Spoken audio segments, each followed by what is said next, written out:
has blown up around the crisis with the price of oil. Diesel could go to 2.25 a litre, we're told, and petrol to 2.40. With the Russian situation and the Russian gas, what alternatives have you here for this effect, and happens that supply of gas? How much storage do we have in the country of oil? How many days storage do we have? And will you reconsider the closure of the peat plants in the Midlands, the LNG plant, for instance, and indeed an alternative to the gas line that's coming in, and look at other areas? Because we can't just blindfoldedly sleepwalk into this crisis. People have to try and live, and business have to thrive. So it's a perfect storm, as you know, and we can talk about sanctions to Russia, but if they stop the oil, where are we?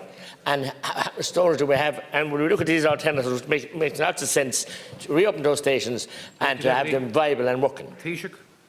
Yeah, well, first of all, I think the government officials have been meeting and coordinating in respect of the Russian-Ukraine crisis in terms of contingency planning on a number of fronts, in terms of potential repercussions from the escalation of the crisis and the resulting impact on fuel supplies, costs and so forth. In terms of peat, that wasn't a government decision. That was a legal court. The courts decided that what was going on was not legally valid or correct. I know, but the courts decided. We can't just keep going on with illegality. If that's and the courts are very clear on that.